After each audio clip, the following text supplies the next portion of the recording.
Episode शुरू होता है, हमें दिखाया जाता है पोल का यहाँ पर सुबह की आया होता है और वो कहता है मैं कल की आग के बारे में तुमसे कुछ इंटरव्यू लेना चाहता हूँ और तुम चिंता मत करो, हम ड्यूटी पर अभी नहीं है, अभी हमारा लंच ब्रेक है। तो मैंने सोचा कि अपना मैं फॉर्च्यून दिखवा लूँ। और सुबह की इरेज से कहता तुम्हारे बारे में क्या ख्याल है। तो इरेज कहता है क्या होगा वो अगर मुझसे कहता है कि मैं इतना बदकिस्मत हूँ कि मुझे फोर्स छोड़ देनी चाहिए। तो सुबह की इरेज से कहता तुम्हारे साथ कुछ भी आसान नहीं है। तो सुबह कहता है मेरे अकेले के बारे में क्या ख्याल है। तो पोल का कहता है इन्हें दूसरे रूम में ले चलो। फिर वो लोग दूसरे रूम में आ जाते हैं। तो सुबह कहता है फॉर्च्यून बताने वाला स्टूडेंट, और वो कहता है अगर तुमने 1 महीने के अंदर अपना बिजनेस को रजिस्टर कर लिया तो कोई प्रॉब्लम नहीं है। और सुबह कहता है मुझ पर एक एहसान करो बच्चे, इस बेचारे सिविल सेवक को सही रास्ते पर लाओ। तो पोल का कहता है मैं उन लोगों का पता नहीं लगा सकता जो जेल से भाग गए हैं। तो सुबह कहता है हाँ वो वैसे भी हमारा काम है। तो सुबह कहता है इसके अलावा मैं हथियारों को रोकने की कोशिश करूंगा यदि आप भविष्य और सब कुछ देख सकते हैं। तो पोल का अपनी यूएलआई एक्टिवेट कर लेता है और वो कहता है मैं केवल रास्तों का पता लगाता हूँ। तो पोल का क्रिस्टल बॉल चमकने लगता है और वो कहता है तुम जिस रास्ते पर चल चुके हो तुम्हारे सामने इन्फिनिटी पाथ फैले हुए हैं। तो साहिल कहती है भाई घर पर कभी ऐसा नहीं देखता। साहिल कहता है मुझे ऐसा लगता है कि उसने कम से कम अपनी परेशानी का हिस्सा देखा है और नकली पुल कुछ सैडी कर रहा है और मैं उन लोगों को सूंघ सकता था, ये पक्का पुलिस वाले लग रहे हैं। फिर पोल का कहता है आपकी प्रोफेशन को डिवाइन बनाने की कोई भी जरूरत नहीं है और खैर ऐसा नहीं है कि मैं इसे छुपा सकता हूँ। तो पोल का कहता है मुझे थोड़ा क्लोज से देखने दो आपके पास में मैं कई लोगों की सुरक्षा के डिफेंडर्स को देखता हूँ और अनगिनत जो लड़कों को ताड़ना और आशा दोनों देते हैं। तो सुबह के मन में कहता है पहले से जानते मैं कम्युनिटी सेफ्टी डिवीजन में काम करता हूँ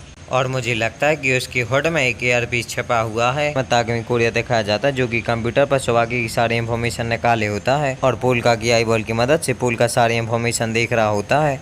और पोल का सुबह की से कहता है मैं देख रहा हूँ कि आप अभी भी अपने अतीत से एक गंभीर घाव झेल रहे हैं और जब तक वह घाव आपको दबाता है जब तक आप अपना मार्ग कभी भी समुद्र तल से नहीं निकाल पाएंगे। तो सुबह कहता है मिस्टर फॉर्च्यून टेलर आप क्या मुझे बताएं कि मैं अपने आप को कैसे ठीक करूँ। तो पोल का कहता है क्या आप ठीक होना चाहते हैं। तो स्वाइक कहता है जिस पर्सन ने मुझे घाव दिया है अगर उसके पास कोई रास्ता है और मुझे अच्छा लगेगा कि आप मुझे उसके बारे में बताएंगे। तो पोल का कहता है तुम्हारा फटा हुआ पंखा तुम्हारे लिए एक पताका का खंबा लिखेगा। फिर वहाँ पर वो पेन खड़ा हो जाता है और एकदम से चलने लगता है। तो सुबह की डर जाता है और वो पेन कुछ लिखने लगता है। तो साहिल कहता है मैं इस आवाज को पहचानता हूँ, ये वही राइटिंग है जो मैंने कल रात सुनी थी। और वो कहता है पोल का सारी रात चैट के दौरान इस मैजिकल ट्रिक की प्रैक्टिस कर रहा था और वो पेन पेज पर कुछ ड्रॉ कर देता है। तो सुबाकी को उसे देखकर गुस्सा आ जाता है और वो पोल का कॉलर को पकड़ लेता है। तो इरेज भी सुबाकी को देखकर थोड़ा शौक में होता है और सुबाकी कहता है तुम क्या जानते हो। सुबाकी का पास्ट दिखाया जाता है जहाँ पर एक आदमी उसे सिगरेट का पैकेट देता है और सुबाकी कहता है तुम मेरा इलाज कर रहे हो, ये तो एक सरप्राइज है और ये मेरा पसंदीदा ब्रांड है। और वो ऑफिसर कहता है सिगरेट मुझे शोभा नहीं देती। और सुबाकी सिगरेट का पैकेट खोलता है तो उसमें एक पेज निकलता है और उसमें एक सिंबल बना होता है। तो ऑफिसर उस पेज को छुड़ा के जला देता है और वो कहता है और इस सिंबल को कभी मत भूलना और इस सिंबल को किसी को भी मत दिखाना और ये दोनों साइन पोस्ट हैं जिनका हमें पालन करना चाहिए और मौत का एक तरफा टिकट। फिर हम प्रेजेंट में आते हैं तो सुबह कहता तुमने इस चीज को क्यों खींचा। तो पोलका कहता है मैंने तो केवल रास्ता बताया था और अपने हार्ट की आज्ञा का पालन करो। फिर सुबह की शांत हो जाता है और वो उसके कंधे पर हाथ पटकता है और वो कहता है कि मुझे माफ करना, मेरा मतलब आपको डराना नहीं था। और वो अपने वॉलेट में से कुछ पैसे निकालता है और पोलका को दे देता है और वो कहता है ये तुम्हारी फीस। तो पोलका कहता है मैं इतने पैसे नहीं ले सकता और वो कहता है मैंने तुम्हें ज्यादा पैसे इसीलिए दिए क्योंकि मैंने तुम्हारी कपड़े खराब कर दिए। सुहाग कहता है मुझे लगता है कि आज के लिए बहुत हुआ और वो कहता है मिलते रहेंगे पोल का सिनोयामा। और वो लोग वहाँ से चले जाते हैं और पोल का कहता है कॉर्पस गॉड जिसने आपको फॉर्च्यून बताया वह पोल का सिनोयामा नहीं है। तो सुहाग कहता है तुम कहते तो मुझे लगता है कि फॉर्च्यून टेलर को एक अच्छा नाम चाहिए होगा। तो सुहाग कहता है मैं उसके बारे में नहीं जानता लेकिन साउंड से तो ये ट्रबल मेकर लगता है। फिर पोल का कहता है उसका ट्रबल मेकर से क्या मतलब था। तो साहिब कहते क्या तुम उन लोगों को जानते हो। तुम्हें साहिब कहते वो पुलिस वाले थे। तो साहिब कहते ऐसा लग रहा था कि वो आग की वजह से आए थे। तो साहिल कहता है जिस तरह से उन ऑफिसर ने एक्ट किया वो नॉर्मल नहीं लग रहे थे और उस पेपर के टुकड़े पर क्या लिखा था वह नकली पोलका के रहस्य से बंधा हो सकता है और शायद मुझे कुछ जांच करनी चाहिए। और वो कहता है मैं रात का खाना खरीदने के लिए बाहर जा रहा हूँ। तो साहिल कहते मौका मिले तो सार का सामान भी खरीद लेना, मुझे डुप्लीकेट से कोई फर्क नहीं पड़ता। फिर सीन शिफ्ट होता है हमें रेज और सुबह के दिखाए जाते हैं जो कि कुछ खा रहे होते हैं और वो कुछ ज्यादा ही तीखा होता है। तो रेज कहता है तुम यहाँ पर जब भी आते हो ऐसे ही चेहरा बनाते हो। फिर सुबह कहता है मुझे माफ करना, मैंने अपना कंट्रोल खो दिया था। तो रेज कहता है लोगों को डराना मेरा काम है।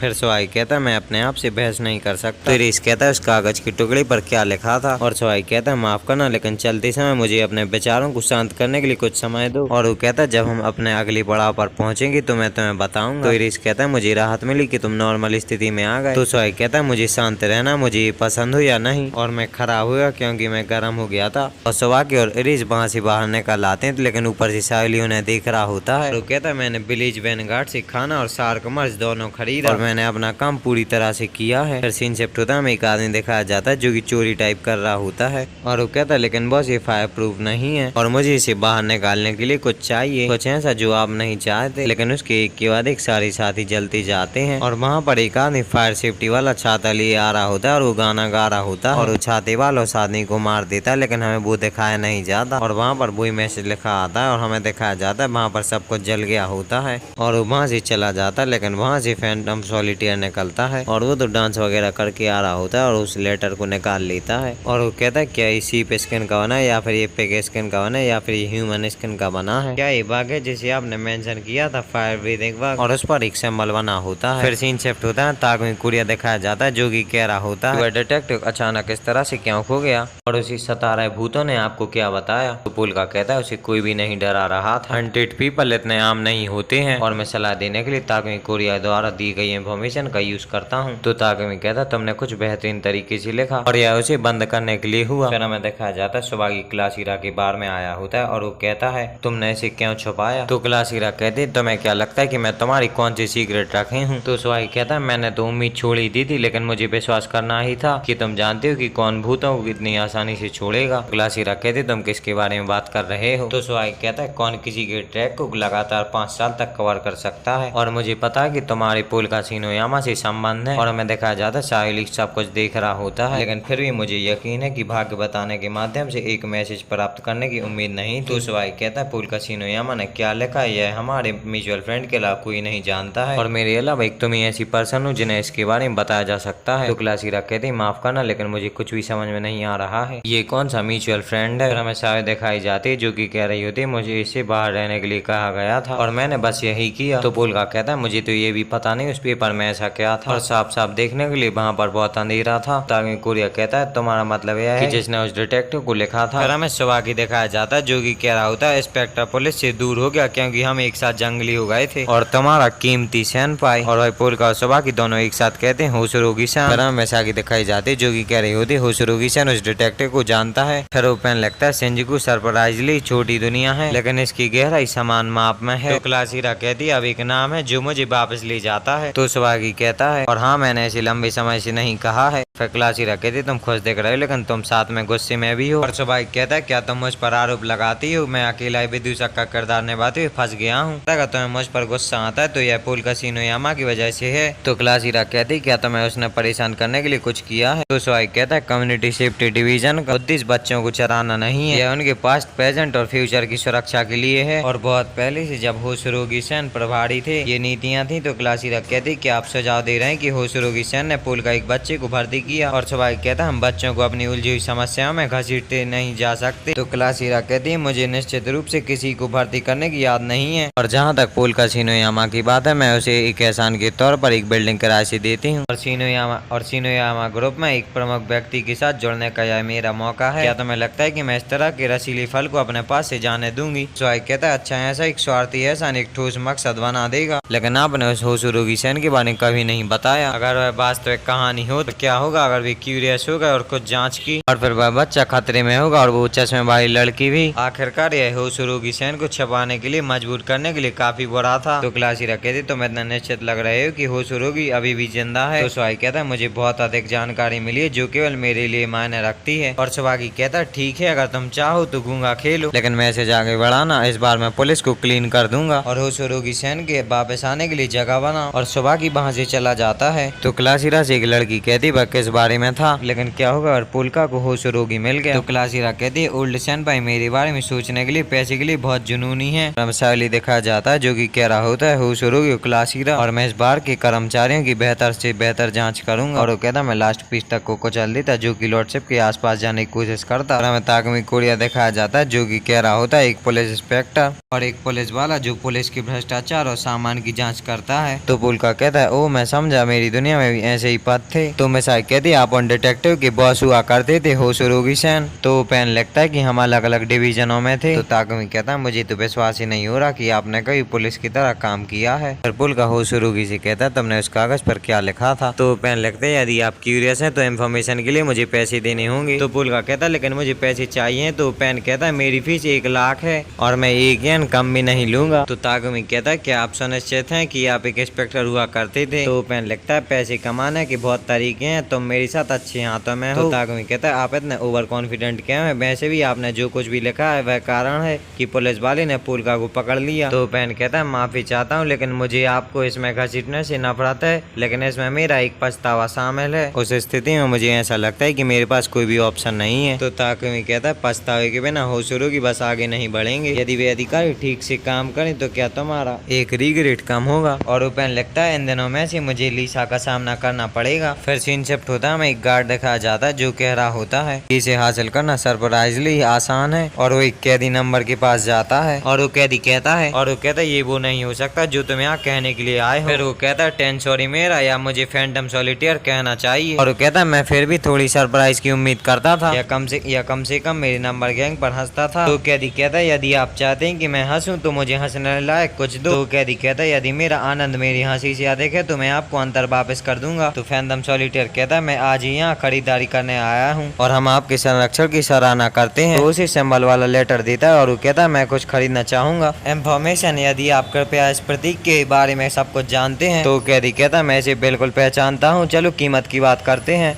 मैं आपको बताने लायक जानकारी स्वीकार करूंगा। और वो कहता है पुलिस रिकॉर्ड के अनुसार यह नाम एक मर्चेंट फैमिली में 1 सदी के इतिहास के साथ उत्पन्न हुआ है और यह आदमी सुबह की इवानुए द्वारा अरेस्टेड किया गया है। माना जाता है कि वह इस पारिवारिक व्यवसाय की 5वीं पीढ़ी के मालिक हैं। वह सख्त अनोमल जेल में विसंगति है और उस पावर की गवाही देता है जो उसने स्टेट के साथ व्यवहार करके प्राप्त की थी। और यह ना तो कलम है और ना ही तलवार बल्कि व्यापार है जो ताकत का सबसे ब्लाटेंट रूप है। ह्यूमन लाइफ से लेकर स्टेट की फॉर्च्यून तक सब कुछ मेज पर है, साथ ही माल बड़े पैमाने पर है। तो फैंटम सॉलिटेयर कहता है हालांकि मैं ऐसे में शौकीन नहीं हूँ और जब भी मुझे लड़ना होता है तो मैं ताश के पत्तों से लड़ता हूँ। और फैंटम सॉलिटेयर कहता है एशियन टाइम से सभी लोग कार्ड को हथियार के रूप में इस्तेमाल कर रहे हैं। तो कैदी कहता है हमारी अज्ञानता को माफ करना, लेकिन हमारा स्टोर ऐसा कोई इतिहास नहीं जानता। और वो कहता तुमने मेरा टाइम वेस्ट किया, ये तुम्हें महंगा पड़ेगा। तो फैंटम सॉलिटेयर कहता है आपने हमारी बात शुरू करने के लिए जानकारी मांगी थी, इसीलिए मैंने आपको अपना बेस्ट दिया और इस स्टोर में कम से कम फैंटम सॉलिटेयर का स्टॉक गिर गया है। कैदी कहता है यह सीखना कि आप जैसा मास्टर क्रिमिनल वास्तव में एक बेवकूफ है।